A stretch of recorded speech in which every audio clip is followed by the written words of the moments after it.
Hello hello Vitthal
शरीराची होय माते,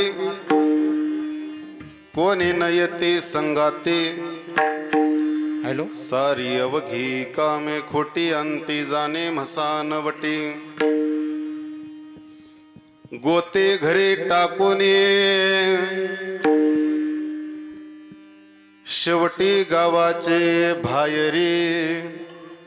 सारी अवघी कामे खोटी, अंती जाणे मसानवटी.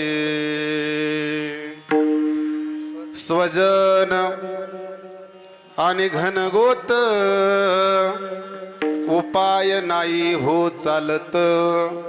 सारी अवघी कामे खोटी, अंती जाणे मसानवटी.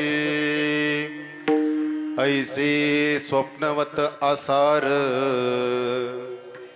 नरहरी जोडी तसे कर.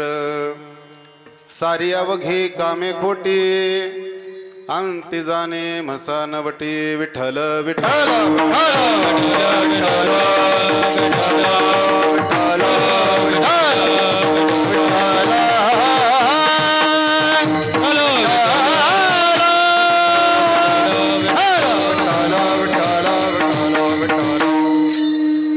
सरोजम सांद्र नीलांबुदाभम, जगन निहित पाणी मंडन मंडनानाम. तरुण तुलसी माला कंदरम कंजनेत्रम, सदैव धवलहासं विठ्ठलं चिन्तयामि. पांडुरंगा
पांडुरंगा करू प्रथम नमन दुसरे चरण संतांची या त्यांच्या कृपादाने कथेचा विस्तारू बाबाजी सद्गुरु दास तुका जयांचेने केले या स्मरण होय सकळ विद्यांचे अधिकरण तेचे वंदू श्री चरण श्री गुरूंचे ते नमस्कार होणे आता मस्तक ही पाया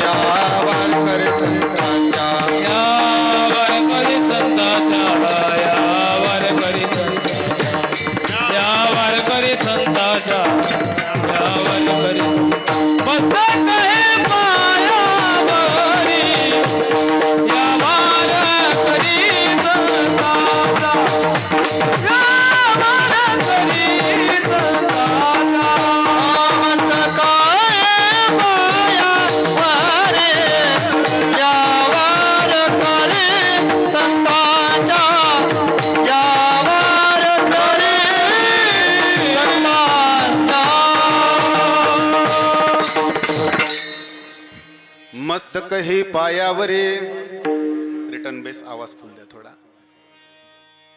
या वारकरी संतांच्या मनोजवम मारुत तुल्य वेगम जितेंद्रियम बुद्धिमतां वरिष्ठम वातात्मजं वानरयुक्त मुख्यम श्रीरामधूतं शरणं प्रपद्ये नागेंद्रहाराय त्रिलोचनाय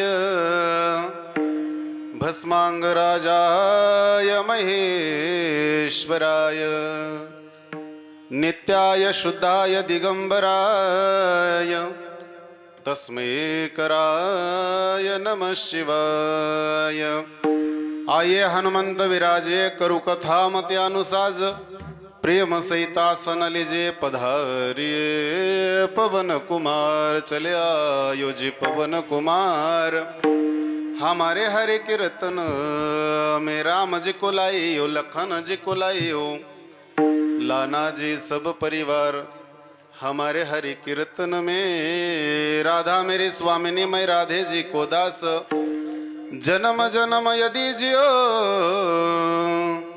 मोहे श्री वृंदावननी को वास लाली मेरे लाल के जित देखो तितला लाली दिखन जो गई तो मैं ही हो है गए लाल भजे व्रजे कमंडनम समस्त पाप खंडनम स्वभक्त चित्तरंजनम सदैव नंद नंदनम स्वभक्त चित्तरंजनम सदैव नंद नंदनम सबिंदु सिंधु शुष्कलतरंग भंग रंजितम द्विषत्सु पाप जात जाति कारिवारि संयुतम कृतांत धूत कालभूत भीतिहारि वर्मदे त्वदीय पाद पंकजं नमामि देवी नर्मदे त्वदीय पाद पंकजं नमामि देवी नर्मदे नमो ज्ञानेश्वरा नमो ज्ञानेश्वरा नमो ज्ञानेश्वरा नमो ज्ञानेश्वरा नमो ज्ञानेश्वरा नमो ज्ञानेश्वरा नमो ज्ञानेश्वरा निरुति उदारा सो पांडेवा निरुति उदारा सो पांडेवा निवृत्ति उदारा सो पांडेवा निवृत्ति उदारा सो पांडेवा हे मुक्ताबाई नमो त्रिभुवन पावनी मुक्ताबाई नमो त्रिभुवन पावनी मुक्ताबाई नमो त्रिभुवन पावनी आद्यात्रयधरी वादिये मुक्ताबाई नमो त्रिभुवन पावनी आदत्रय जननी देवाची शरीराची होय माती कोणी न येती संगाती सारी अवघी कामे खोटी अंती जाणे मसान वटे प्रस्तुत प्राप्त प्रसंगी प्राप्त कीर्तन रूपे सेवेकरिता निवडलेला अभंग महान भगवत भक्त संत सम्राट विश्व वंदे महाराष्ट्रभूषण अष्टदश संत महात्म्यांपैकी ज्यांनी सोनार समाजामध्ये जन्म घेतलेला आहे असे असणारे संत शिरोमणी नरहरी महाराज यांचा मृत्यूसार प्रकरणातील हा अभंग आहे. विठ्ठल विठ्ठल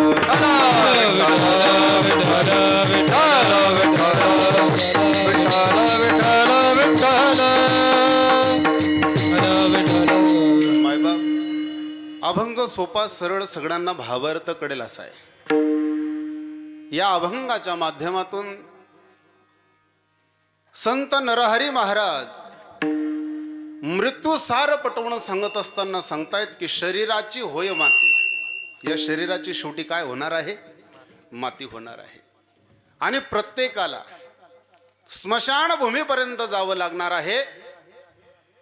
त्याच्यासाठी सोबत येणार कोणी नाही. कोणी न येती संगाती. जेवढी तुम्ही हे काम करणार ते सर्व खोटी आहे. ज्याच्यामध्ये परमार्थ सोडला, भगवंत सोडला, याच्या विपरीत सारी अवघी कामे खोटी आणि अंती जाणे मसानवटी. कितीही मोठे काम करा, कसेही काम करा, शेवटी कुठं जावं लागणार आहे? कुठं जावं लागणार आहे? मसानवटीमध्ये जावं लागणार आहे. एखाद्याकडे जर कधी करोडो रुपयाची प्रॉपर्टी असेल, सोन्याचं घर असेल, मायबाप, फिरायला सोन्याची गाडी असेल, त्याला शेवटी कुठं जायचंय? मला एक व्यक्ती भेटला, तो म्हणे महाराज आमच्या पाहुण्याकडे 24 करोड रुपयाची प्रॉपर्टी. त्याला म्हटलं सुमड्या, 24 करोडची नाही, 1000 करोड रुपयाची प्रॉपर्टी असू द्या, शेवटी त्याला कुठं जायचंय? अंती जाणे मसानवटी. कितीही घर असू द्या, तुमचं गोत किती मोठं आहे, त्याला फार असं महत्व नाही मायबाप. हे सर्व टाकावं लागणार आहे, हे सर्व सोडावं लागणार आहे. गोते घरी टाकूनी शेवटी कुठं राहावं लागणार आहे? शेवटी गावाचे बाहेरी. गाव किती मोठं आहे, किती सुंदर असो, गावामध्ये राहू देणार आहेत का लोक? शेवटी कुठं नेणार आहेत? शेवटी गावाच्या बाहेरी. का हो महाराज? मग आमच्याकडे एवढी मोठी प्रॉपर्टी आहे, एवढी मोठी संपत्ती आहे, पूर्ण गाव आम्हाला मानतं. नव्हे, या राष्ट्रामध्ये आमची फार मोठी ताकद आहे आणि या ताकदीचा आम्ही एके दिवशी असा वापर करू की कोणही आम्हाला गावाच्या बाहेर काढू शकणार. महाराजांनी विचारलं अशी कोणती ताकद आहे? त्यावेळेस त्याने सांगितलं आमच्याकडे स्वजन आहेत, सोयरे आहेत, धायरे आहेत, ज्यांच्या ताकदीनुसार आम्हाला कोणीही बाहेर काढू शकत. महाराजांनी सांगितलं ज्या दिवशी यमाचं बोलवणं येईल, यमाचे पार्षद तुला घ्यायला येतील, त्या दिवशी स्वजन यांचा सुद्धा उपाय चालणार, यांचा काहीही उपाय होणार नाही. शेवटी सर्व टाकून तुम्हाला जावं लागणार आहे. आणि नरहरी महाराज सांगतायत मायबाप, हे सगळं स्वप्नवत असं आसार आहे, म्हणून दोन्ही हात जोडून तुम्हाला मी विनंती करतो, तुम्ही भगवान परमात्माचं नामचिंतन करा. विठ्ठल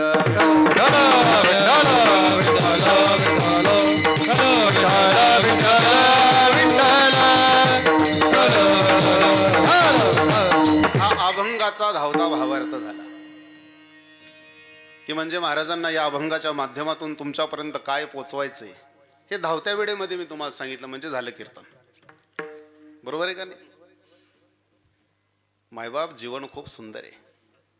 या सुंदर अशा जीवनामध्ये भगवान परमात्माने उद्धाराचा मार्ग म्हणून ही परमार्थाची कास आपल्याला जोडलेली आहे आणि या माध्यमातून तुमचा आमचा उद्धार ठरलेला आहे. असो, सेवा किम निमित्ताने जवळजवळ पूर्ण गावाला माहिती आहे.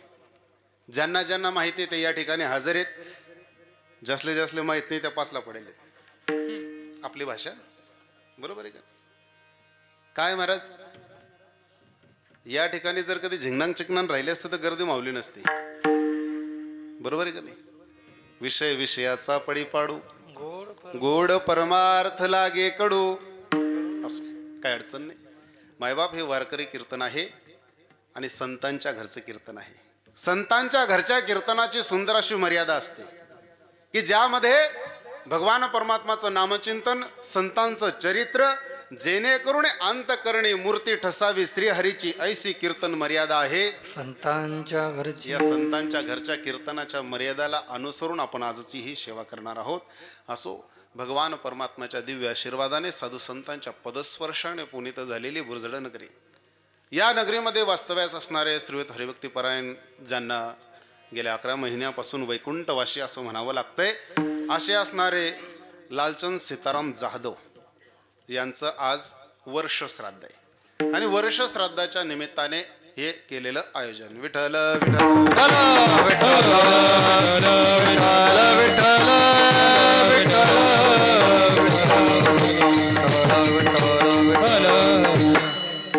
वर्ष श्राद्धाच्या निमित्ताने केलेलं हे आयोजन आहे. आणि या आयोजनाच्या माध्यमातून गत आत्म्याचं स्मरण केलं जातं. आता आत्मा गत होतो का, पहिला प्रश्न आहे. पण कोणालाही जरी विचारलं तर तो कोणाचं स्मरण म्हणतो? गत आत्मा. मायबाप, भगवान परमात्माने सुंदर असं शरीर दिलेलं आहे. या शरीरामध्ये आत्म्याचा संबंध आला, जीव आणि शिव असं ऐक्य झालं की तो वाटचाल करत असतो. आणि ज्या दिवशी या शरीराचा जीवाशी संबंध तुटतो, जसं गळ्यामध्ये असलेली माळा, ही माळ्यामध्ये असलेला दोरा तुटला की जसे मणी विखुरतात, तसं जीवाचा या शिवाशी संबंध तुटला की आयुष्याचा दोरा तुटल्याबरोबर येर वावुगा पसारा, हा सगळा पसारा आहे. एकदाचा संबंध तुटला की विषय संपला, जीवाचा विषय संपला. मग जीवाचा आणि शरीराचा विषय संपल्यानंतर शरीर जातं कुठे, जीव जातो कुठे? सर्वात महत्वाचा प्रश्न आहे मायबा. शरीर जातं कुठे, जीव जातं कुठे? शरीराचा जर विचार केला तर शरीर हे नाश पावणार आहे. शरीर कसं आहे? नाश पावणार आहे. या शरीराला कितीही तुम्ही सजवण्याचा प्रयत्न करा, एके दिवशी काय होणार आहे? याचा नाश होणार आहे. शरीर टिकणार नाही. पण शरीराचा ज्या जीवाशी संबंध आहे, तो जीव या शरीराचा बाहेर निघाल्यानंतर जातो कुठे? शरीर तर संपलं. बरं, शरीर सोडत असताना दिसला का आजपर्यंत कोणाला? मोठमोठे डॉक्टर आहेत, याचं ब्लड त्याच्या शरीरामध्ये, त्याचं ब्लड त्याच्या शरीरामध्ये, है ना, अनेक प्रकारचे अवयव चेंज करण्याचं त्यांचं कार्य आहे. पण असा एखादा डॉक्टर पैदा झाला का ज्याने शरीरामधून जीव गेला दुसऱ्या शरीरातला काढून टाकला? असं पाहिलं का तुम्ही? जीवाचा कलर कोणता आहे पाहिलाय? जीवाचा आकार कसा आहे पाहिलाय? मग जीव नाही का? जीव नाही का? जीव आहे ना. जीव आहे मग जीव पाहिला का नाही? जीव तर आहे ना. मग जीव पाहिला का कोणी? मग जीव ज्या अर्थी तुम्ही पाहिला नाही त्या अर्थी जीव असं म्हणता येईल का? आता जीवचे 2 प्रकार आहेत बरं का.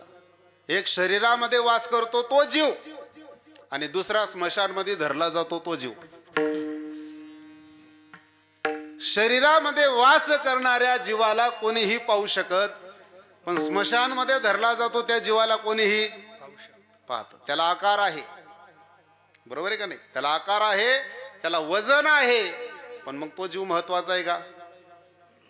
भगवान गोपालकृष्ण अर्जुनाला रणांगणामध्ये, रणभूमीमध्ये उपदेश करत असताना सांगतायत की अर्जुना, शरीर जाता आगवे ही नाशिवंत स्वभावे, मनोनित्वा झुंजावे पंडू कुमरा. काय सांगितलं? या शरीराचा स्वभाव आहे नाश पावणे. आत्म्याचा स्वभाव नाश पावणे नाही. मग अर्जुनाने भगवान गोपालकृष्णाला प्रश्न केला, जर आत्म्याचा स्वभाव नाश पावणे नाही, मग आत्मा करतो काय? भगवान परमात्माने सुंदर असं उत्तर दिलं. भगवान परमात्मा सांगत असताना सांगतायत की अर्जुना, जैसे जीर्ण वस्त्र सांडीजे, पण त्याच्या अगोदर ऐका, नैनम छिंदंती शस्त्रानी नैनम दहती पावक न चैनम क्लेदयंत्यापो न शोषयती मारुत. आत्म्याला तोडू शकत नाही, जोडू शकत नाही, पकडू शकत नाही, बांधू शकत नाही, बंधनामध्ये टाकू शकत नाही, असा हा अविनाशी कोण आहे? आत्मा अविनाशी. त्याचा नाश कोणाचा आहे? शरीराचा. पण ऐका, या शरीरामध्ये राहून जसं जसं तुम्ही कार्य करणार तसं पुढचं शरीर ठरलेलं आहे. विठ्ठल विठ्ठल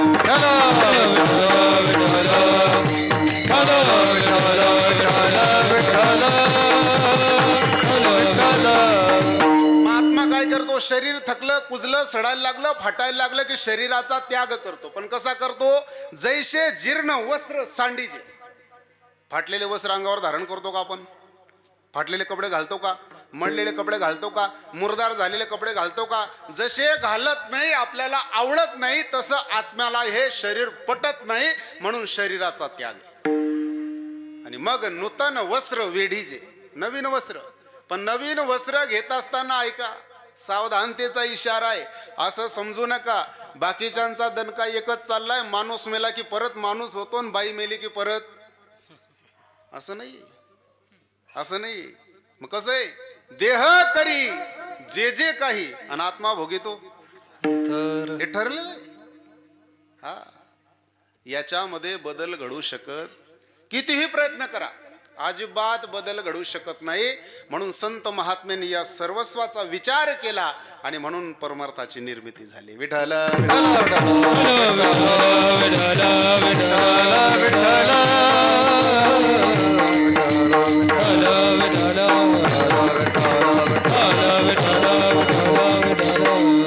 मायबा, सुंदर अशी काया भगवान परमात्माने दिलेली आहे. पण या कायाची अंतिम गती पहा कशी आहे. शेवटी काय होणार याची? माती. किती सुंदर शरीर असू द्या, कितीही ताकदवान बलवान असं शरीर असू द्या, पण शेवटी याची काय होणार आहे? याची मातीच होणार आहे. बरं, ज्याच्या लक्षात आलं याची माती होणार आहे, उद्यापासून कोणी याचं जतन करणार नाही. असं झालं का कधी? झालं? ज्याला माहिती आहे याची माती होणार आहे, तो सुद्धा याचं जतन करतोय. प्रत्येकाला माहिती आहे हे सर्व इथं टाकायचंय, हे सोडायचंय, आपल्याला जायचंय, पण तरी सुद्धा मार्गक्रमण किती अवघड आहे पहा. आमदार जर कधी मेला तर सोन्याचं शरीर होतं का त्याचं? खासदार मेला तर, सरपंच डेपोजी वगैरे वगैरे असतील नसतील ते, आणि भिकारी मेला तर. हा, बरं असं कधी झालं का? आमदार मेला म्हणून सोन्याचा बंगला आहे त्याच्यासाठी बाहेर, खासदार मेला म्हणून चांदीचा आहे, असं आहे का काही? हा, मग काय तिथे? सगळ्यांची एकच जागा आहे, सगळ्यांची एकच जागा आहे मायबाप, आणि त्या जागेवरती प्रत्येकाला जायचंय. कबीरजी कहते हैं हर रोज स्मशान जाने की जरूरत नहीं, रोज स्मशान भूमीमध्ये जायची गरज नाही, पर हर दिन दिल में स्मशान रखना बहुत जरूरी है. रोज पाना मायबाप, जेव्हा अंतःकरणामध्ये असा गर्व निर्माण झाला ना, फक्त स्मशान आठवा, तुमच्या लक्षात येईल. किती आले, किती गेले, किती चिमट्या झाले, किती चिमट्या झाले, राहिले का? स्मशानमध्ये फिरणारा माणूस, त्याचा पाय एका हडकावरती पडला ना, हडकान त्याला आवाज दिला, ए भाऊ, म्हणे काय खाल दगना, इथला काय वर दगस, आपली भाषा वर की. हा, थोडस खाली पाहिलं, हड्डी बोलत होती त्याच्याशी, हाडूक 3 इंचाचं. विचारलं काय झालं? म्हणे आपली आकड तू 3 बेकार होती. बरं म्हणे, मग अशी जिरणी ना हो म्हणे, गण प्रयत्न करा ना गाव मागूसाना, पण लोक जाऊच देत नाही. हा, जिंदगी जीवन मायबा भाड्याचं भेटलेलं घर आहे, ते भाड्याने भेटलेलं घर आहे. या भाड्याने भेटलेल्या घरामध्ये भाड्या जर व्यवस्थित राहिला नाही, काय होतं माहिती का तुम्हाला? भाड्याने भेटलेल्या घरामध्ये भाडेकरू बरं व्यवस्थित राहिला नाही तर या घराचा मालक या घरामध्ये त्याला जास्त दिवस राहू देत. तो काय म्हणतो, चल भाड्याचं घर खाली खाली कर. पण ऐका ना, जेव्हा भाड्याचं घर खाली करायची वेळ येते दुसऱ्या घरामध्ये प्रवेश करायची वेळ येते त्यावेळेस तिकडचा मालक सुद्धा सांगतो तू वज्जी हराम खोरे आता येऊ. समजतं का तुम्हाला?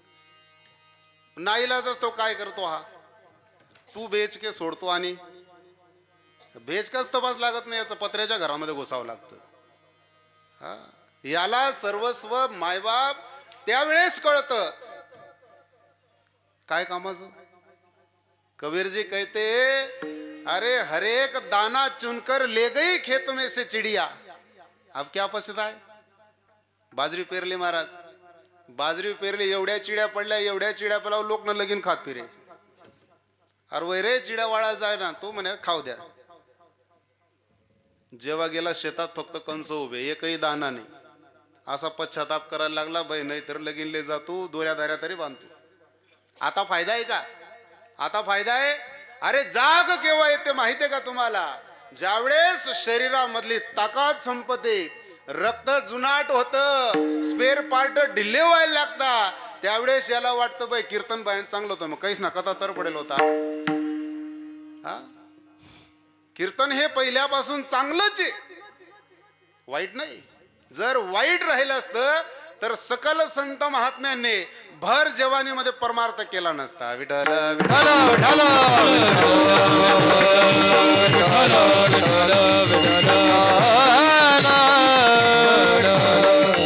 तुम्ही परमार्थातला इतिहास. संत ज्ञानोबा आहे 16 वर्ष यंग जवानी मायबाप. जगद्गुरु तुकोबा आहे 42 वर्ष.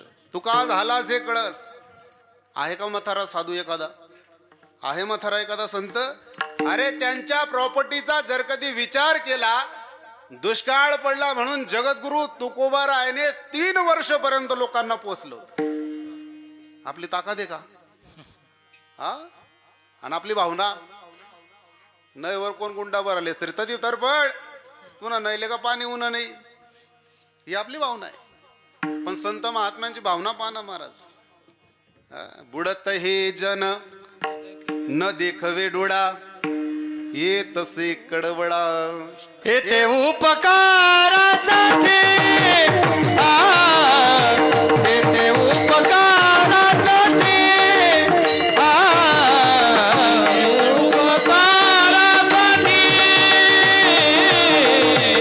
येते उपकारासाठी. आले घर जावई कोठे, आले घर जावई कोठे, येते उपकारासाठी, येते उपकारासाठी. आले घर जावई कोठे, आले जावई कोठे, येते उपकारासाठी, येते उपकारासाठी.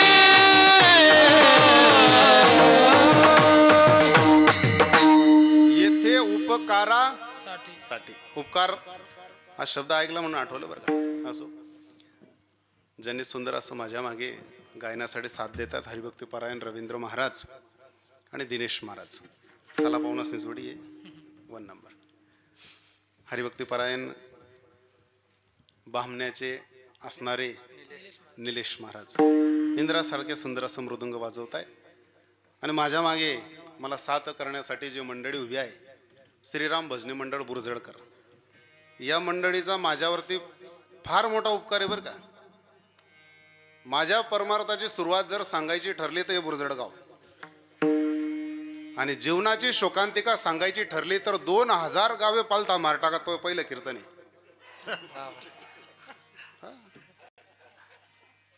काय माहितीये का, म्हाताऱ्या माणसांचा शब्द आहे, पण जाऊ द्या, तुमले बरोबर वाटावं नाही आणि माले बरोबर वाटावं. हा हा, कशा बोलणार? वैद कितला का पॉवरफुल होय ना, पण घर ना लोक चालच, पण काय हरकत नाही. कशा का होय ना, पण शेवट दोरा लागणार ना आपला घरना वैद ना. पण ऐका ना महाराज, माझ्या जीवनाचा असा संकल्प आहे, मला कार्यक्रम नाही आले तरी चालेल, मला कोणी कीर्तनाला नाही बोलवलं तरी काय अडचण नाही. कारण जाको राखे सय्या मार सके ना कोई बाल न बाका कर सके जो जग वैरी होय. मी अशा भगवान परमात्म्याची भक्ती करतो. माझ्या अंतकरणामध्ये विचार नंतर येतो. 3 दिवस अगोदर माझ्यासाठी जो हाजरी लावतो त्या देवाची मी सेवा करतो. म्हणून मी असं ठरवलेलं आहे, ज्याच्या जीवावरती उड्या मारतोय त्याचं चिंतन, त्याचं नामस्मरण प्रत्येक कीर्तनामध्ये असं रंगून करायचं जेणेकरून अंतकरणी मूर्ती ठसावी श्रीहरीची. भगवान परमात्मा कीर्तनामध्ये येतो, नाचतो. तुम्हाला हसवण्यासाठी, मनोरंजन करण्यासाठी मी कधीच कीर्तन करणार नाही बोलवलं तर काय अडचण नाही. कारण आळंदीचं शिक्षण असं असतं मायबाप, या आळंदीच्या शिक्षणामध्ये फार काटेकोर पद्धतीने अभ्यास करून आम्ही या ठिकाणी तुमच्याजवळ येऊन उभा असतो. म्हणून चिंतनी सरे तो धन्य धन्य काळ.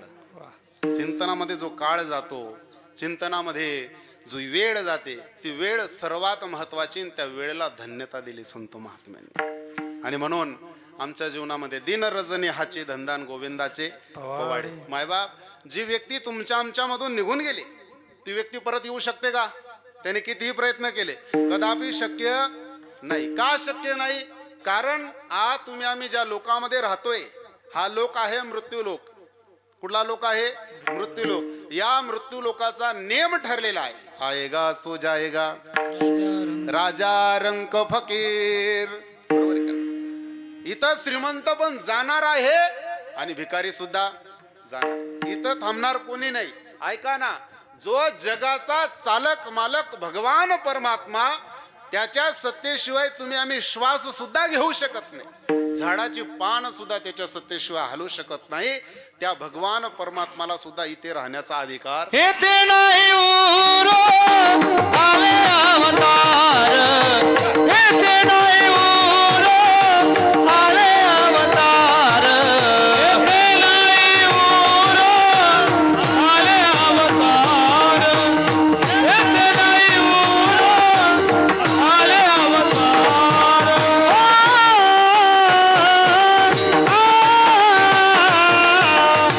येते नाही उरो आले अवतार. येते नाही उरो आले अवतार. येते नाही उरो आले अवतार. येते नाही उरो आले अवतार. हे राते पामर, हे राते पामर, जीव किती येते नाही उरो आले अवतार. येते नाही उरो आले अवतार. हे राते पामर, हे राते पामर, जीव किती येते नाही उरो आले अवतार. येते नाही उरो आले अवतार.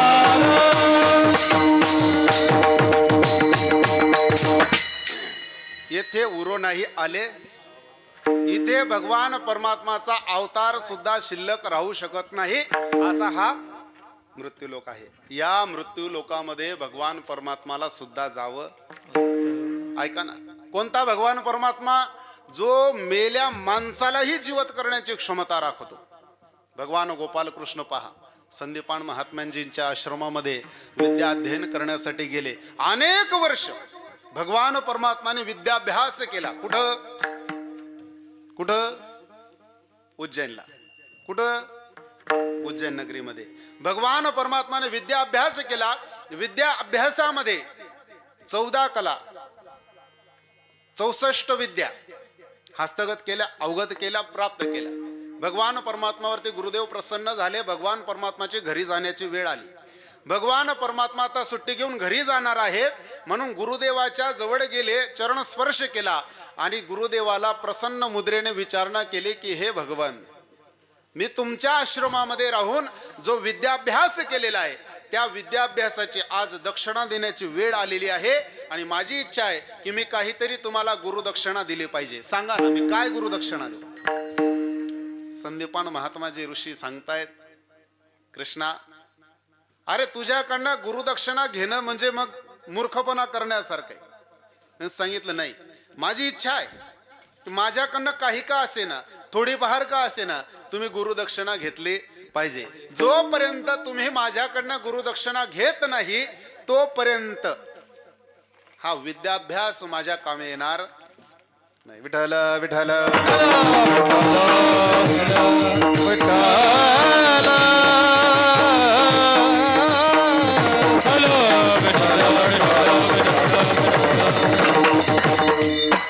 त्यावेळेस शिक्षण महर्षी ही पदवी नुसती कोणी दिलेली नव्हती, ही स्वतःने प्राप्त करून घेतली होती. कोणी? संदीपानजी महाराजांनी. भगवान गोपालकृष्णाला सांगितलं, कृष्णा अरे तुझ्याकडनं जर कधी या शिक्षणाचा मोल घेतला, मी या शिक्षणाची दक्षिणा घेतली तर माझं नाव अजरामर राहणार नाही. म्हणून माझी अशी इच्छा आहे, तुला मी दानमध्ये शिकवलं म्हणून समज. सांगितलं नाही, माझी इच्छा आहे काहीतरी मागितलं पाहिजे. त्यावेळेस संदीपान महात्माजींनी सांगितलं, बघ मी एक जंगलामध्ये राहणारा साधू आहे, मला कुठल्याही प्रकारचा लोभ नाही. तुझी द्यायची इच्छा आहे ना, तू तुझ्या गुरुमातेला एक प्रश्न विचार आणि तिला देऊ शकतो, माझं काही म्हणणं नाही. गेला गुरुमातेजवळ साष्टांग प्रणिपात केला, सांगितलं आई साहेब मी उद्यापासून तुमच्या आश्रमामध्ये आता राहणार, मी जाणार आहे. आई साहेब ढसाढसा रडायला लागल्या, सांगायला लागले, कृष्णा बाळा अरे जेवढे दिवस तू आमच्या आश्रमामध्ये राहिलास, विद्याभ्यास केला, आमचं मेलेलं लेकरू आमच्या डोळ्यापुढे आलं नाही बाळा कधी. आई रडायला लागली. भगवान परमात्माला सुद्धा रडू आवरेना. सांगितलं आई मी काय करू शकतो तुमच्यासाठी, सांगा ना काहीतरी. नको बेटा मला काही नको, कारण मी आता तुला थांबवू पण शकत नाही, तुझी सुद्धा वाट कोणीतरी पाहत असेल, जा मला काही नको तुझ्याकडनं. भगवान परमात्मा जात असताना तिने पाहिलं आणि अजून रडायला लागली. रडत असलेल्या आईजवळ भगवान गोपालकृष्ण माघारी आले आणि आईला प्रश्न विचारला, आई सांग ना का रडते, मला फक्त एकदा सांग. तिने भगवान परमात्माच्या हाताला धरलं आणि सांगितलं, कृष्णा एवढे दिवस आमच्या आश्रमामध्ये राहिला ना, माझ्या मेलेल्या लेकराची मला आठवण झाली नाही. तू गेल्यानंतर माझं लेकरू माझ्या डोळ्यासमोरून जाणार नाही बाळा, मी आता त्या लेकराला विसरू शकत नाही, म्हणून मला रडू येते. आई तुमच्या त्या बाळाला परत आणून देऊ. कोण म्हणतंय? आश्रमात शिकलेला एक बालक त्या आईला प्रश्न विचारतोय, तुमच्या लेकराला परत आणून देऊ. आणून दे ना कृष्णा, गुरुदक्षिणा द्यायची इच्छा असेल माझ्या बालकाला जिवंत करून दे. भगवान परमात्मा गेले शोधण्यासाठी निघालेले भगवान परमात्मा डायरेक्ट यम सदनाला, यम राजाजवळ गेले. यमाजवळ गेले, यमाला प्रश्न विचारला, माझ्या गुरुचा पुत्र कुठे सांग. यम सदनामध्ये नव्हता, पूर्ण धुंडून काढलं. यम सदनामध्ये पुत्र सापडत नाही म्हणजे यम लोकांमध्ये हा पुत्र आलेला नाही. आहे कुठे? ध्यान लावलं, शोध केलं, समुद्रामध्ये सापडला. समुद्रातून आणला आणि गुरुपुत्राला गुरुमातेच्या स्वाधीन केलं. आईचं हृदय भरून आलं. आईचं हृदय भरून आल्यानंतर पुत्र परत जिवंत झाल्याचा आनंद दोघं दाम्पत्यांना झाला. पण कालांतराने मायबाप, वृद्धाप्य काळाने ग्रसलेला बालक ज्यावेळेस यलोक सोडून परलोकाला गेला, परलोकाला गेल्यानंतर त्याच्या मैतीवरती भगवान गोपालकृष्ण गेले नाही. मी काय बोलतो लक्षपूर्वक ऐका. का गेले नाही? कारण भगवान परमात्माला माहित होतं, एवढ्या वर्षापासून मेलेलं लेकरू ज्या अर्थी मी आईला आणून दिलं, त्या अर्थी हा मेलेला बालक ही आई मला परत जिवंत करायला लावल्याशिवाय राहणार. बाळ मेल्यानंतर तिसऱ्या दिवशी गेले. काय कार्यक्रम चालू होता? राख सावरणे. काय कार्यक्रम चालतो? राख सावरणे. स्मशानभूमीतली राख जमा केली होती आणि मातीच्या घटामध्ये ती राख भरलेली होती. जीवनाचं एक अंतिम सत्य मायबाप, माणूस किती श्रीमंत होऊ द्या, या माणसासाठी जो फोडला जातो तो घट सुद्धा मातीचा आहे. ज्याच्यामध्ये राख भरली जाते तो सुद्धा मातीचा आहे. आणि ज्याच्यामध्ये तर्पणाचं जल समर्पित केलं जातं तो सुद्धा, किती करोड रुपयाची प्रॉपर्टी असू द्या, सोन्याचा घट चालतो का तिथे? आजपर्यंत पाहिलं का? चालूच शकत नाही. त्याच्यामध्ये मुक्तीच कदापि शक्य नाही. राख भरलेला घट लाल कपडा बांधलेला आहे वरून, आईच्या हातामध्ये दिलेला आहे. आणि भगवान गोपाल कृष्णाला समोर पाहिल्याबरोबर एवढ्या लोकांमध्ये ती माय माऊली पळत पळत भगवान कृष्णाजवळ गेली आणि तो घट कृष्णाच्या हातामध्ये दिला. त्या घटाकडे पाहिलं, भगवान परमात्मा ढसाढसा रडायला लागले. अश्रुधाराने घट ओला झाला. सांगितलं, आई ती ताकद आज माझ्यामध्ये नाही. तुझ्या पुत्राला जिवंत करण्याची ताकद ती जी होती ती आज माझ्यामध्ये नाही. सांग ना कृष्णा, का नाही तुझ्यामध्ये? तुझ्यातलं देवपण गेलं का? तुला शिकवलेली विद्या गेली का? सांग ना, या बाळाला का जिवंत करू शकत नाही? भगवान परमात्माने सांगितलं, हा मृत्यू लोकाच्या नियमामध्ये बसलेला आहे, याचा हा मृत्यू लोक सुटलेला आहे. आता पुनश्च याला रिटर्न आणण्याची क्षमता माझ्यामध्ये नाही. मी का बोलतोय? शरीराची होय माती. पण ऐका ना, तोच भगवान परमात्मा जेव्हा शिकाऱ्याने याच्या डाव्या पायावरती बाण मारला, अर्जुनाने सांगितलं, कृष्णा तुला ज्याने बाण मारलेला त्याला जिवंत सोडणार? भगवान परमात्माने सांगितलं, रिकामे काम करू नको, माझी जाण्याची वेळ आलेली, मी आता इथं थांबू शकत. येथे उरो नाही आले, इथं अवतार सुद्धा उरत नाही मायबाप. आणि मग तुमची आमची काय गती? येर ते पामर हे प्रत्येकाच्या शरीराची या ठिकाणी माती होणारे अभंगाचं प्रथम चरण. शरीराची होय माती,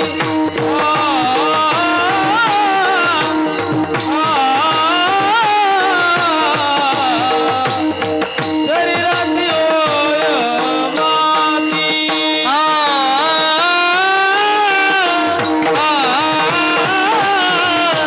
शरीराची होय माती,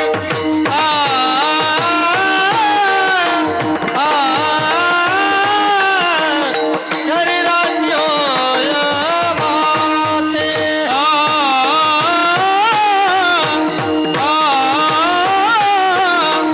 शरीराची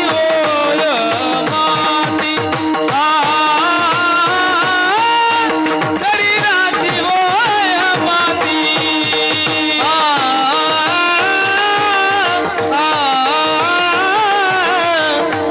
शरीराची होय माती, शरीराची होय माती. कोणी नाही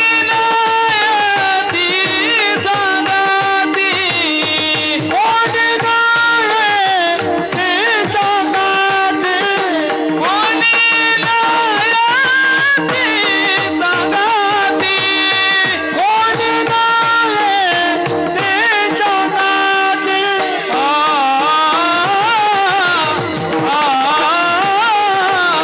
सारी अवघे कामे कोटी,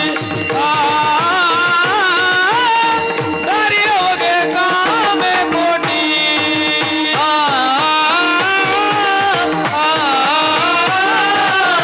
सारी अवघे कामे कोटी, सारी अवघे कामे कोटी.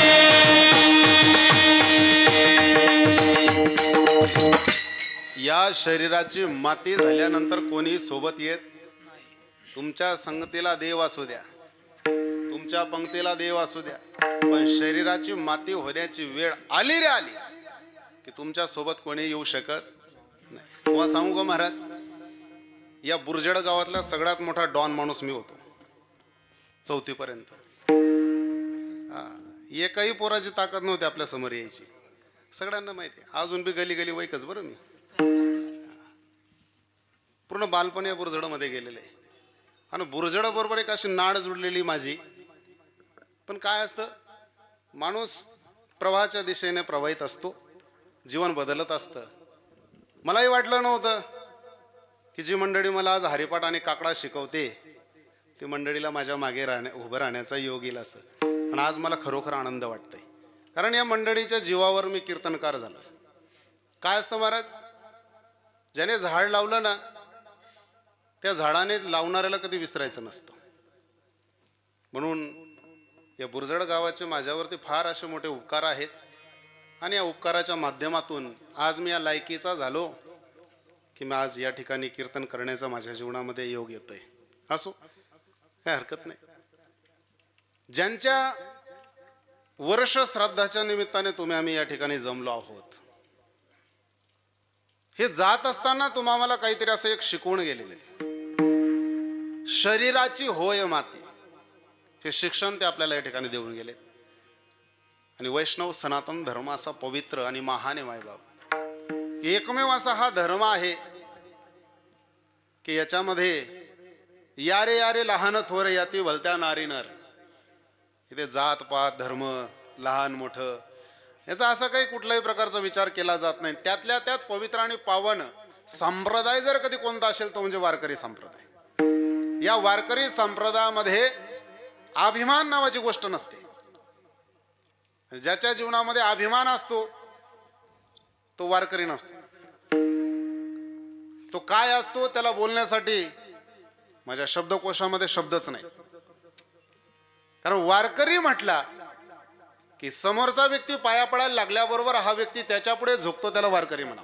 पंढरीच्या लोकांनाही अभिमान, पाया पडे जन एकमेका, पाया पडे जन एकमेका. पंढरीच्या लोकांनाही अभिमान, पाया पडे जन एकमेका, पाया पडे जन एकमेका. लोक म्हणजे वारकरी लोका, नाही अभिमान आणि पाया पडे जन एकमेका. ज्याच्या मानाची हानी झालेली, अभिमानाची हानी झालेली असा जो, त्याला वारकरी म्हटलं जातं. आणि ही वारकरी कीर्तन परंपरा आहे. या परंपरेमध्ये नरहरी महाराज सांगतायत शरीराची होय माती आणि कोणी नये संगाती. पहा ना तुम्ही, किती करोड रुपयाची प्रॉपर्टी कमवली असा व्यक्ती यलोक सोडून जात राहिला. त्याचं शरीर पडलेलं आहे. शरीर पडलेलं आहे, त्या शरीरावरती अंतिम संस्कार करण्यासाठी पूर्ण गावाने तयारी केली. सगळ्यांना माहिती आहे कशी तयारी केली जाते. स्मशानामध्ये घेतलं, स्मशानामध्ये नेल्यानंतर लाकडावरती पार्थिव देह ठेवला आणि देहाला आग्ने डाग दिला. त्याला आपल्या भाषेमध्ये भडाग्नी म्हणतात. कुठला अग्नी म्हणतात? भडाग्नी. अग्नीचे अनेक प्रकार आहेत जे कीर्तनामध्ये मला आता मांडायचे नाही, आपला वेळ फार कमी. भडाग्नी अग्नी दिल्यानंतर जडे माझी कायान लागला, त्याचं शरीर जडत तिथं. पण त्याच्या शरीराकडे पाहणारे, त्या शरीराने ज्यांच्यावरती अनेक असे उपकार केलेले आहेत. एखाद्याने असा विचार केला का आपण बिवडी मार देऊ बस, केला का विचार? एखाद्याने विचार केला? बरं, एखाद्याने असं म्हटलं का तात्याने माझ्यावरती फार असे उपकार केले होते म्हणून मला आता जिवंतच राहायचं नाही, असं म्हटलं का एखाद्याने? म्हणूच शकत नाही. का म्हणू शकत नाही? प्रत्येकाला प्रत्येकाचा देहाचा असलेला लोभ, आणि त्या लोभापोटी मनुष्य स्वतःचा देह संपवण्यास ती तयारी कधी दाखवू शकत नाही. म्हणून संत महात्मे सांगतायत कोणी न ये संगती. तुम्ही कितीही करा, सोबत कोणी येणार अजिबात येणार नाही. त्याने प्रश्न विचारला का हो महाराज सोबत येणार नाही, मी एवढी कमवलेली प्रॉपर्टी, मी केलेलं काम. नरहरी महाराज सांगतायत ते सगळे खोटेत. अभंगाचं दुसरं चरण. अवघी सारे कामे खोटे, अवघी सारे कामे खोटे, अवघी सारे कामे खोटे, अवघी सारी कामे खोटे, अवघी सारी कामे खोटी, अवघी सारे काम मोठी, अवघी सारे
सारे कोणतेही काम करा सत्येत का, काम कोणतेही करा सत्येत का, काम सत्य नाही, पण डीपीना जर 3 रोज फाल्ट होईना ते कीर्तन मग जशात का.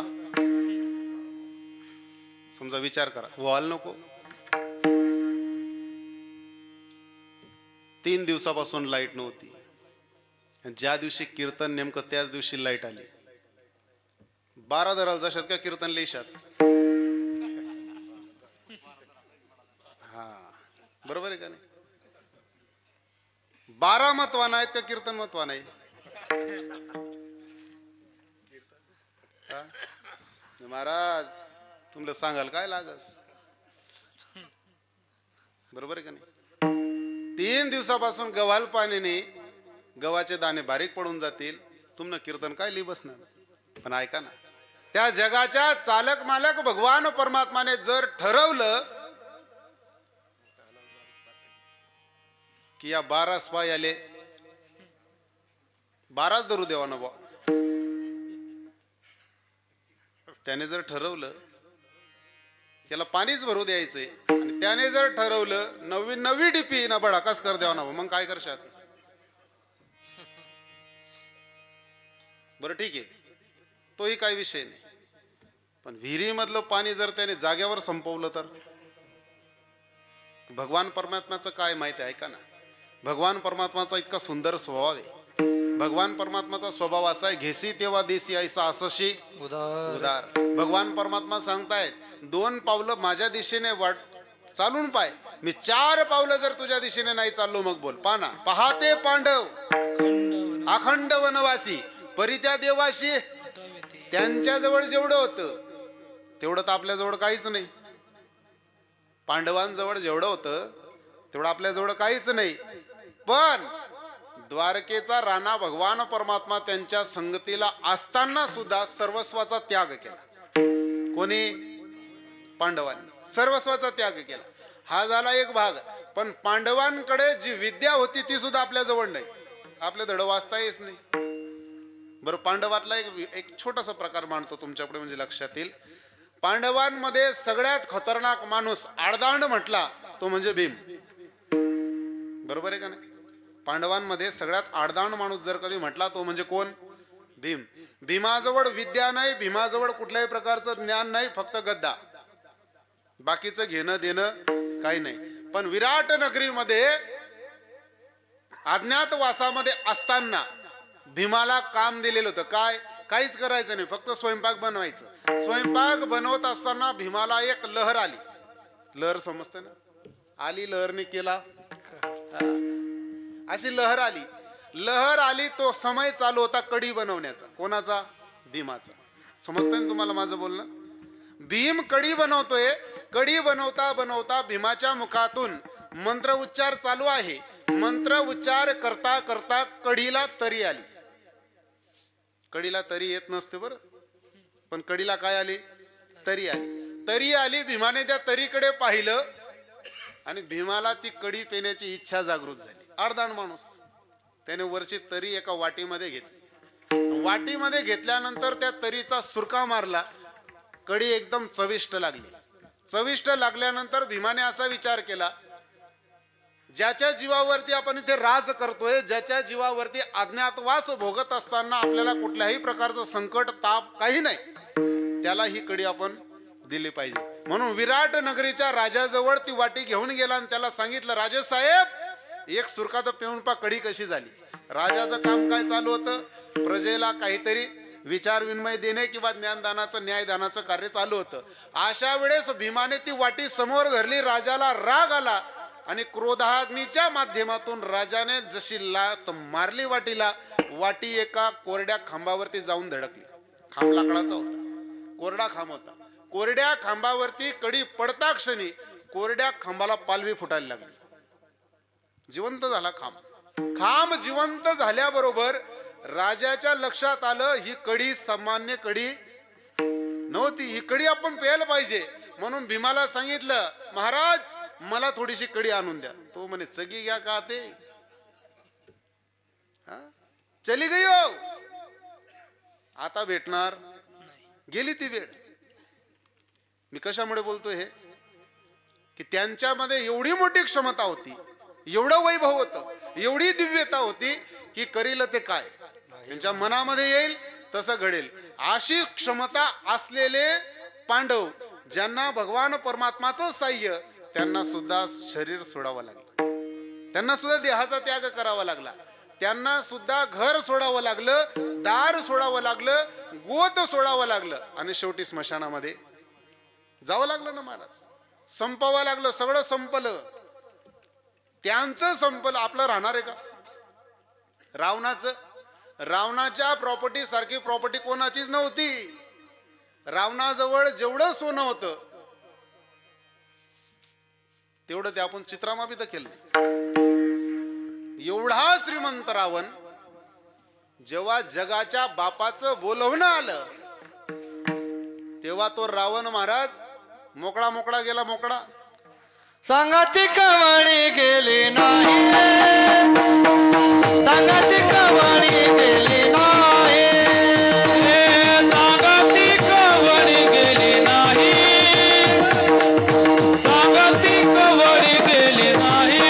तुका म्हणे जाती संप्रदायवादी, जाती संप्रदायवादी, सांगाती कवणी गेली नाही, सांगाती कवणी गेली नाही, सांगाती कवणी गेली नाही, सांगाती कवणी गेली नाही.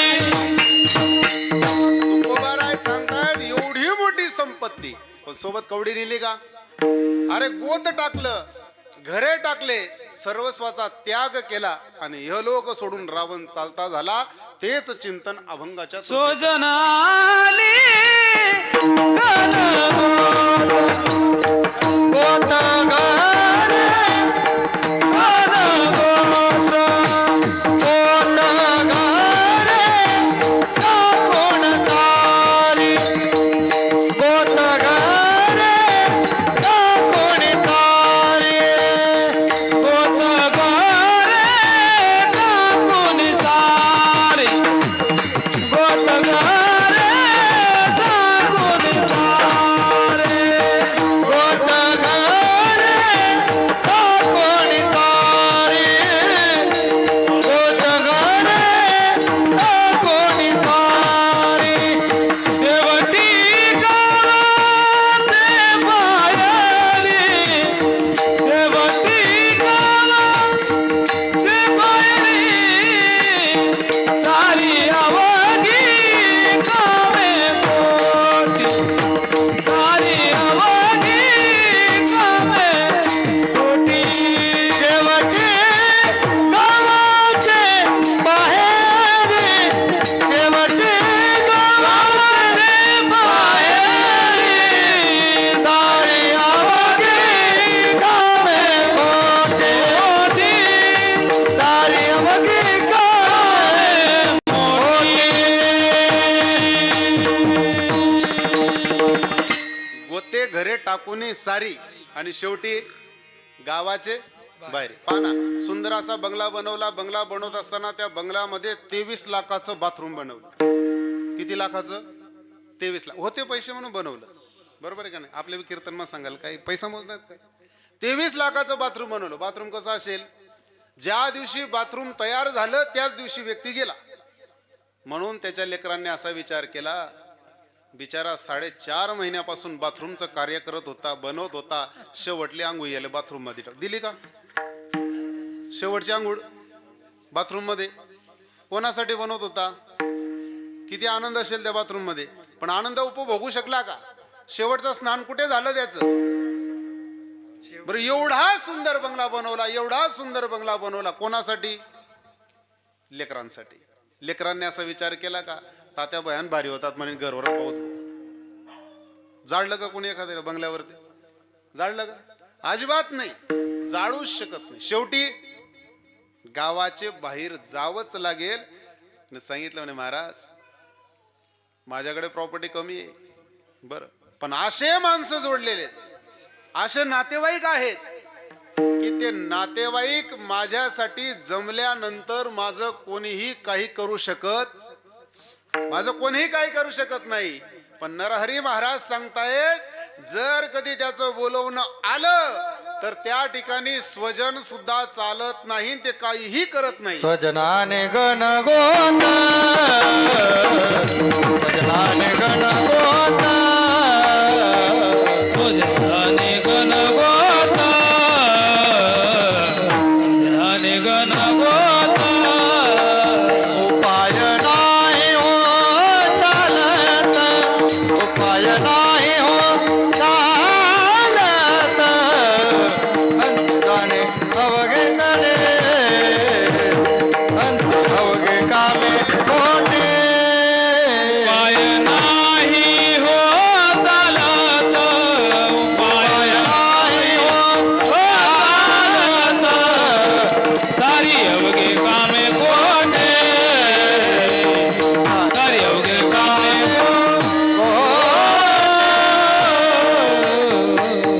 ढोबार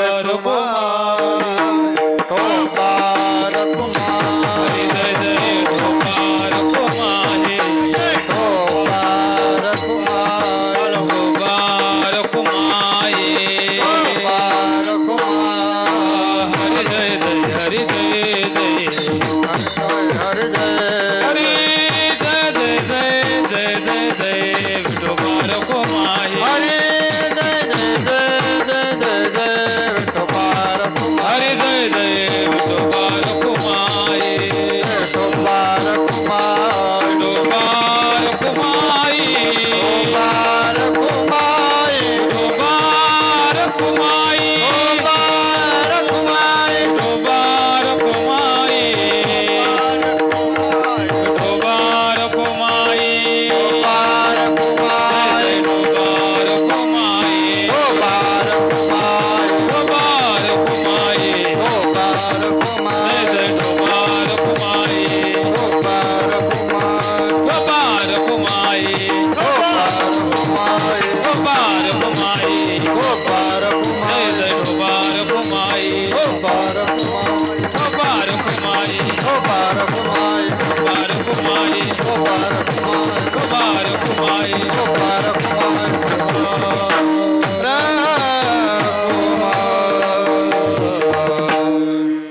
मायबाप या ठिकाणी स्वजन, घन, गोत, लेकर, बाळ, दारा, संपत्ती सर्वस्वाचा त्याग करून सुनीलाल पाटील इहलोक सोडून परलोकाला चालले गेले.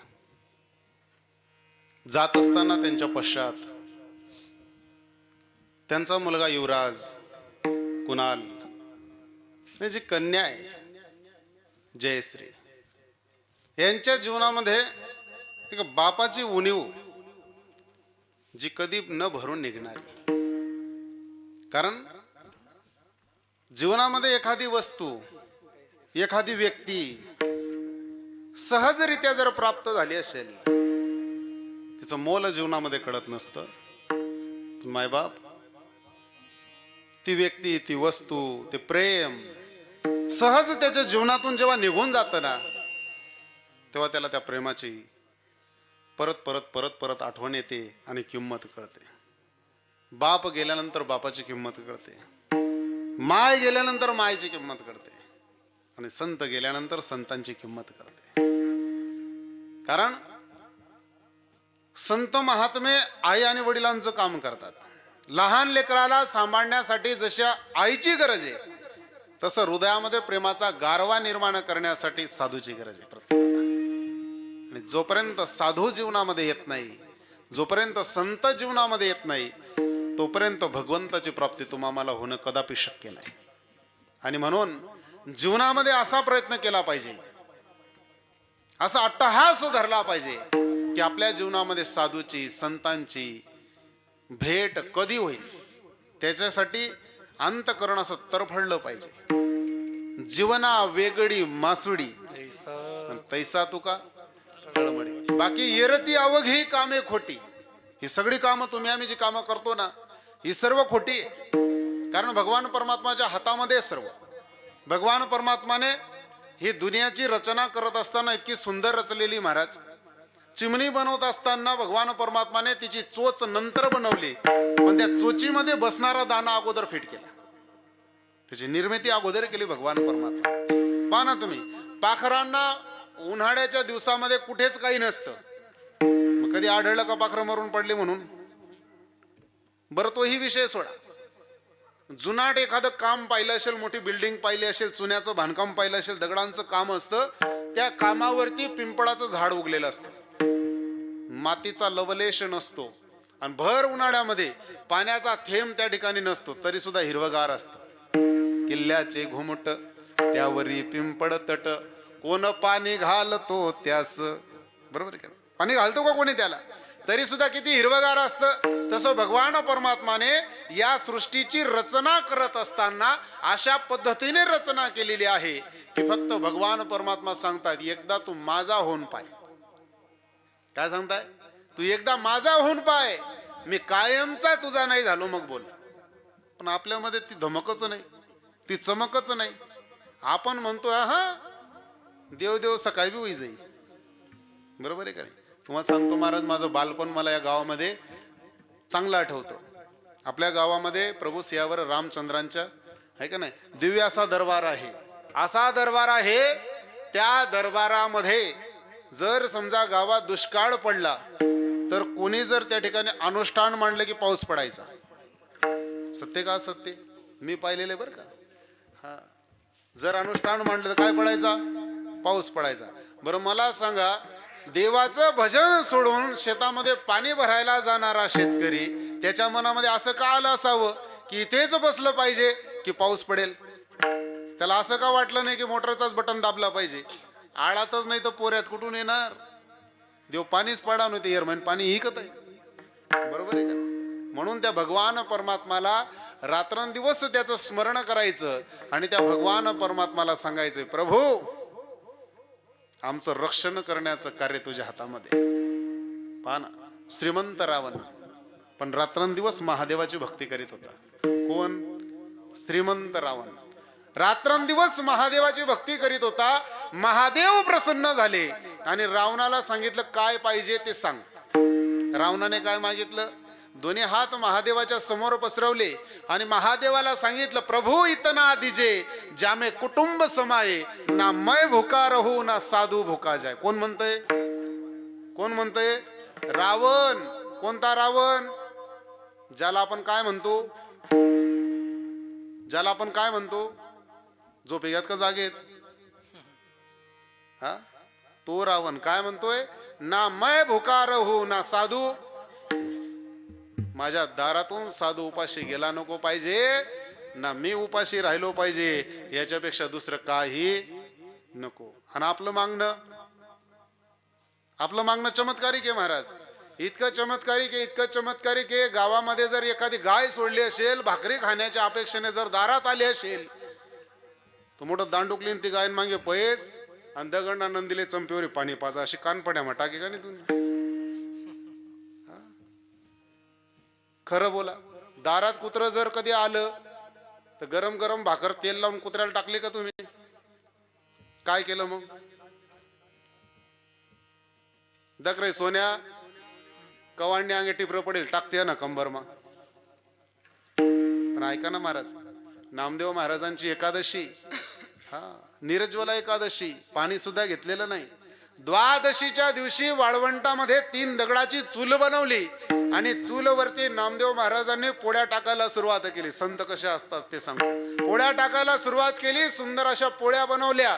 पोळ्या बनवल्यानंतर तिथं कुत्र आलं, कुत्राने त्या पोळ्या तोंडामध्ये धरल्या. कुत्र नामदेव महाराजांनी पाहिलं, टोपलीमध्ये ठेवलेल्या पोळ्या गायब आहेत. कुठे गेल्या? काही क्षणामध्ये कुत्र्याकडे लक्ष गेलं. नामदेव महाराजांनी तुपाची वाटी हातामध्ये घेतली आणि त्या कुत्र्याला हाक मारली, उभा राय, कोरड्या पोळ्या खाऊ नको, तुझ्या नरड्यामध्ये अटकतील. खरं सांग, आपण राहतो ते? हा, कुत्र्याला जाऊ दिलं असतं? तुमची आमची ही भावना आहे मायबाप. आणि मग आपला एकच दणका चालला ना, बाई गण करतो पुरेच पडत नाही, जग मारा पुढे पडी. पूर्वीचा काळ ऐका ना, पूर्वीचा शेतकरी शेतामध्ये जे बी काही पिकलं असेल त्याला खड्यामध्ये टाकायचा, त्याच्यावरती बैलाची पाद फिरवायचा, पण त्याच्या अगोदर माझ्या नंदीची पूजा करायचा. गाड्यावरती आणलेलं जे बी काय असेल ते शेतामधून आणल्यानंतर खड्यामध्ये उभरत असताना पहिले त्या बैलाची पूजा करायचा, त्याला तुकडा खाऊ घालायचा, त्याच्या अंगावरनं पाणी ओवाळून जमिनीवरती टाकलं जायचं. खड्यामध्ये जो बी माल तयार झाला पहिला माल भगवान परमात्माला चढवला जायचा. पहिलं धान्य देवाला दिलं जायचं, दुसरं धान्य ब्राह्मणाला दिलं जायचं, तिसरं धान्य संताला दिलं जायचं, चौथं धान्य मागणाऱ्याला दिलं जायचं. चिड्यांसाठी कंस टांगले जायचे. पूर्वीचा काळ होता ना. आता कधी बाजरी निघसनी, कधी मार्केटला चालणे जास गरम आणि बाईल सुद्धा माहित नाही. परस्पर गहू भरलं चाल कस काय पुरे पडेल. दुनिया बनाने वाले क्या तेरे मन में समाई, काहे को दुनिया बना.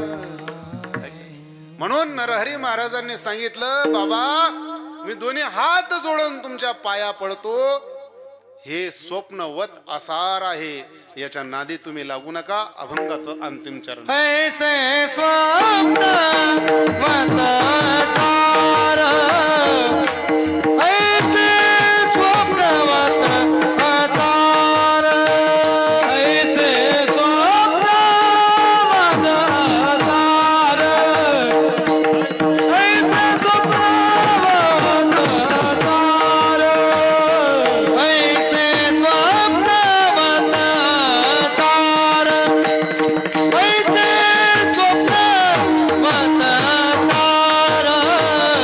ऐसे स्वप्न वत आसार, ऐसे स्वप्न वत आसार. नरहरी जोडीत सकार, नरहरी जोडीत सकार, सारे अवघे कामे कोटे, सारे अवघे कामे कोटे. नरहरी जोडीत सकार, नरहरी जोडीत सकार, सारे अवघे कामे कोटी, सारे अवघे कामे कोटी. अंती जाणे मसणावटे, मसणावटे, आ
आमते नाही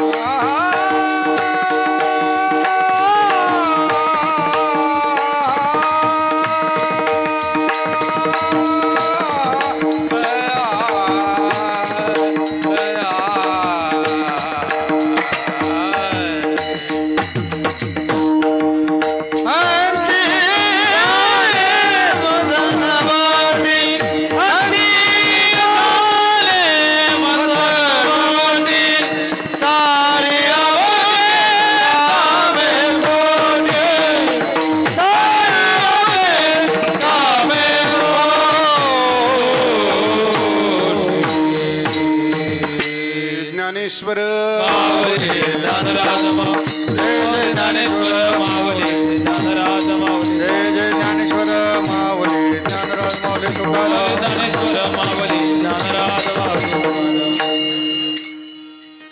शरीराची होय माती कोणी न येती संगाती सारी अवघी कामे खोटी अंती जाणे म्हसा नवटी. मायबाप स्वप्नवत असा हा आसार आहे ज्याच्यामध्ये भगवान परमात्माचं नामचिंतन केवळ केवळ मात्र एक सार आहे. ज्या भगवान परमात्माच्या नामचिंतनाने आपल्याला या भवसागरातून तरुण जाण्याचा एकमेव मार्ग भेटत असतो, सापडत असतो. आणि म्हणून संतांना शरण जा, जेणेकरून भगवंताची प्राप्ती होईल. या भवसागरातून तरुण जाण्याचा तुम्हाला मार्ग सापडेल आणि अंत्यकाळी भगवान परमात्माचं नाम तुमच्या मुखामध्ये येईल. कारण जीवन किती जगलात, कसं जगलात याला फारसं महत्व नाही, पण तुमचा अंतिम समय किती सुंदर व सुगम गेला हे फार महत्वाचं आहे. कारण तुम्ही रात्रंदिवस कितीही भजन करा, पण मरत असताना जर कधी भजन तुमच्या मुखामध्ये येत नसेल तर तुमचं जीवन व्यर्थ आहे. मरत असताना जर भगवान परमात्माचं नाम तुमच्या मुखामध्ये आलं की भगवान परमात्मा तुम्हाला स्वतःच्या धामाला घेऊन जात असतो. म्हणून अंतकालेच मामेव स्मरण मुक्त्वा कलेवरम भगवान परमात्माचं ब्रीद वाक्य आहे. अंतकाळी जो माझं स्मरण करतो त्याला मी माझंसं करून घेतो. झालेली सेवा भगवान परमात्माच्या चरणी समर्पित करतो. सेवेला पूर्णविराम देतो. बोलण्याच्या अवघामध्ये काही वाईट शब्द निघाले असतील माझा बुद्धीचा दोष समजा. जे योग्य असेल, ज्यांनी मला हे ज्ञान दिलं त्यांच्या मुखातली पवित्र मंगलमय अशी वाणी समजा. न्यूनते पुरते अधिकते सरते करून घ्यावे तुमते विनवित असे. मायबाप सगळ्यात महत्त्वाचा विषय म्हणजे विश्वविख्यात अशा गोशाळेचं निर्माण कार्य मी या ठिकाणी आपल्या या महाराष्ट्रामध्ये करतोय. ज्या महाराष्ट्राच्या भूमीमध्ये आपण अशी मोठी गोशाळा उभी करतोय, ज्या गोशाळेचं कार्य किमान 17 करोड रुपयाचं आहे. कितीचं आहे? 17 करोड रुपयाचं. माझा संकल्प असा आहे की त्या गोशाळेसाठी मी कोणाकडे काहीही मागणार नाही.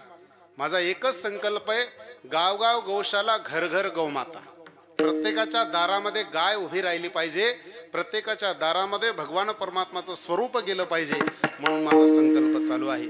आज आपल्या गोशाळेमध्ये 335 गायी आहेत. किती गायी आहेत? 335 गायी आहेत. मागच्या वर्षी 85 गायी दूध देणाऱ्या मी स्वतः वाटप केल्या. ज्या गायी मी दानमध्ये आणलेल्या नव्हत्या, प्रत्येक गाय 22,000, 25,000, 27,000 रुपयाचे कीर्तनाच्या पैशातून विकत घेतलेल्या गायी मी शेतकऱ्यांना फुकट दिल्या. मी असं सांगत नाही मी खूप मोठा श्रीमंत आहे. मी एक गरीब घराण्यातून जन्म घेतलेला एक व्यक्ती आहे, पण संत महात्म्यांचा माझ्या पाठीवरती खूप मोठा कृपा आशीर्वाद आहे.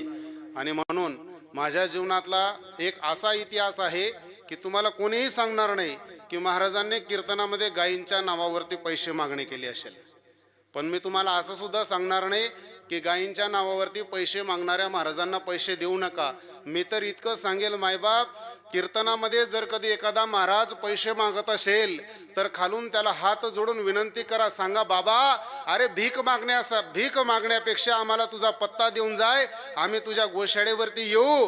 त्या गोशाळेमध्ये आल्यानंतर तुझ्याकडे किती गाय आहेत त्या गायींची पाहणी करू आणि एक एक गाय दत्तक योजनेमधून आमच्या नावाखाली एक एक गाय आम्ही सांभाळू. 365 दिवसाच्या कालावधीमध्ये एका गायीची सेवा आमच्याकडनं होणार नाही का? असा मनामध्ये संकल्प करा आणि प्रत्येकाने असा ठाम निर्णय घ्या की आमच्या जीवनामध्ये, आमच्या दारामध्ये प्रत्येक वेळेस आम्ही गायीला घास खाऊ घालू शकत नाही, पाणी पाजू शकत नाही, पण गोशाळेमध्ये जाऊन एखादी गाय आम्ही दत्तक घेऊ शकतो. मी असं नाही सांगत की माझ्या गोशाळेमध्ये या. तुमच्या जवळ जी गोशाळा असेल, जी गोशाळा तुम्हाला जवळ पडत असेल त्या गोशाळेमध्ये जा. त्या गोशाळेमध्ये गेल्यानंतर त्या गायींची हाल पा, तिथली एखादी गाय दत्तकमध्ये घ्या. ते जेव्हा जेव्हा वेळ भेटेल तेव्हा तेव्हा त्या गायीला पाहण्यासाठी जा. जेव्हा जेव्हा वेळ भेटेल तेव्हा तेव्हा त्या गायीची सेवा करायला जा. मायबाप गोमातेच्या शरीरामध्ये सूर्यकेतू नावाची एक नाडी असते, ज्या नाडीवरती दिवसातून 2 तास किंवा 2 मिनिटं जरी तुम्ही हात फिरवला, रात्री 1.5 तास जर गोमातेजवळ झोपले, कॅन्सर सारखा दुर्गम आजार सुद्धा पडून जातो शरीरातून. एवढी मोठी क्षमता या गोमातेमध्ये आहे. का ना तुम्ही मुंबई पुण्याच्या दिशेला कधी गेलात ना, तुम्ही तिकडे जाऊन पहा, एक रात्रभर गोमातेजवळ झोपण्यासाठी 3,000 रुपये मोजावे लागत आहे. किती? 3,000 रुपये. एक रात्रभर गोमातेच्या शेणाने सारवलेल्या भूमीवर झोपण्यासाठी 2,200 रुपये मोजावे लागत आहे. माधवबागला जाऊन पहा एकदा. गोमातेचं गोमूत्र विकत घ्यायला गेल्यानंतर 225 रुपये लिटर गोमातेचं गोमूत्र भेटतंय. आपण झोपलोय. आपल्या दारातली गाय कुठे गेली? गाय निघून गेली. त्या गायीचं सगळं वस्तू आपल्याला उद्या उठून एवढ्या महागड्या किमतीमध्ये विकत घ्याव्या लागतील. म्हणून मायबाप हात जोडून एकच विनंती, जवळपास असलेल्या गोशाळांना संयोग करा, त्या गोशाळांमध्ये जा, त्यांची पाहणी करा, त्या महाराजांना विनंती करा, गायी सांभाळणाऱ्या विनंती करा, त्याला सांगा एक गाय आम्हाला दत्तक म्हणून दे, आमच्या दारात बांधण्यासाठी जागा नाही म्हणून गोशाळेतच ठेवू. जेव्हा जेव्हा वेळ भेटेल तेव्हा हिला पाहण्यासाठी येऊ. जेव्हा जेव्हा वेळ भेटेल तेव्हा हिचा जो भी खर्च असेल, पैसे देऊ नका, तिला ढेप घेऊन जा, तिला गुड घेऊन जा, तुमच्या शेतातला चारा घेऊन जा, किमान एवढं तरी करा. एवढं केल्यानंतर मायबाप 1000 कीर्तन केल्याचे पुण्य तुमच्या पदरामध्ये पडणार आहे. तुम्ही किती मोठे शब्द करा, किती मोठे कीर्तन करा, पण गोशाळेमध्ये जाऊन जर कधी गोमातेला तुम्ही दान देत नसाल आणि कीर्तनामध्ये पैसे मागणाऱ्या महाराजांवरती जर उधळपट्टी करत असाल, मग तुम्हाला कोणी वाचवू शकत नाही. हे युट्यूबवरती बोलतोय बरं का मी. कदाचित हे क्लिप ऐकल्यानंतर मला त्रासही होणार आहे, झालं तर काय अडचण नाही. पण त्या ठिकाणी त्याला पैसे देण्यापेक्षा त्याच्या घरी जा, त्याच्या गोशाळेमध्ये जा, तिथे पहा, त्याची छानबीन करा आणि तरच दान करा मायबाप. पण दान केल्याशिवाय राहू नका. विठ्ठल जय जय विठ्ठल. विठ्ठल जय जय विठ्ठल.